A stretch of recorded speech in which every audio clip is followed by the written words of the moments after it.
বাগবর গ্রাম ও পাহাড়ের গল্প। অসমের বুকেই অবস্থিত একটি ছোট্ট অথচ স্বপ্নীল গ্রাম বাগবর। নামটির মধ্যে লুকিয়ে আছে পুরনো দিনের স্মৃতি, গল্প আর রহস্য। চারদিকে সবুজ পাহাড়ে ঘেরা এই গ্রামটির গা বেয়ে নেমে এসেছে ঝর্ণা, তার পাশে আঁকাবাঁকা রাস্তা, আর পাহাড়কে যেন নিজের বাহুতে জড়িয়ে রেখেছে মহাশক্তিশালী ব্রহ্মপুত্র নদী।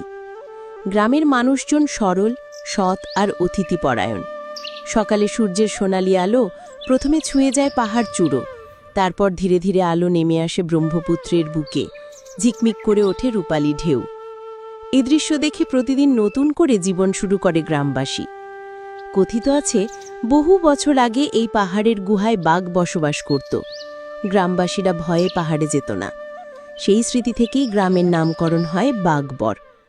আজ বাঘ নেই, কিন্তু নামটি যেন পাহাড় আর ব্রহ্মপুত্রের সাথে চিরকালের বন্ধনে বাঁধা।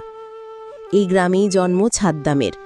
ছোটবেলা থেকেই সে পাহাড়ের ঝর্ণা, নদীর ঢেউ আর সবুজ বনকে নিজের বন্ধু মনে করত। ছাদ্দাম প্রায়ই পাহাড়ের চূড়ায় উঠে ব্রহ্মপুত্রকে দেখত, কখনো শান্ত, কখনো উত্তাল। নদীটাকে যেন জীবন্ত এক রূপকথার চরিত্র ভাবত। গ্রামের জীবন সহজ ছিল না। অসুখ বিসুখ হলে মানুষকে কষ্ট করে নৌকা কিংবা পায়ে হেঁটে শহরে যেতে হতো। কিন্তু এসব কষ্টের মাঝেও ব্রহ্মপুত্রের বুকে সন্ধ্যার সূর্যাস্ত, পাহাড়ের গায়ে ভেসে আসা ঝিঝি পোকার ডাক আর মানুষজনের আন্তরিকতা তাদের বাঁচার শক্তি হয়ে উঠত। প্রতি বসন্তে গ্রামে উৎসব বসে, ঢোল বাজে, নাচ হয়, পাহাড় ফুলে ভরে যায়। দূর দূরান্ত থেকে মানুষ আসে, ব্রহ্মপুত্রের তীরে বসে গান গায়। সেই সময় ছাদ্দাম নদীর তীরে দাঁড়িয়ে ভাবত, আমাদের গ্রাম কত সুন্দর, অথচ বাইরের দুনিয়া একথা জানেই না।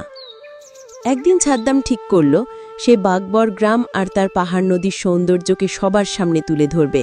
সে পাহাড়ের ছবি তুলল, নদীর ধারে কবিতা লিখল, আর শহরে নিয়ে গিয়ে মানুষের সামনে প্রদর্শন করল।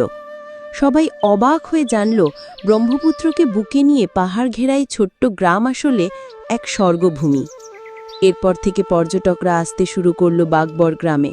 তারা পাহাড়ে উঠল, ব্রহ্মপুত্রের ঢেউ ছুঁয়ে দেখল, আর গ্রামবাসীর সাথে মিলেমিশে থাকল। ছাদ্দাম খুশি হল, কারণ তার স্বপ্ন পূর্ণ হল। নিজের গ্রামকে সে পুরো বিশ্বের সাথে পরিচয় করিয়ে দিল। আজ বাগবর শুধু একটি গ্রাম নয়, এটি এক জীবন্ত কবিতা। পাহাড়, ব্রহ্মপুত্র, মানুষ আর ভালোবাসা মিলে গড়ে তুলেছে এমন এক আশ্রয়, যেখানে প্রকৃতি মানুষের সবচেয়ে বড় সঙ্গী।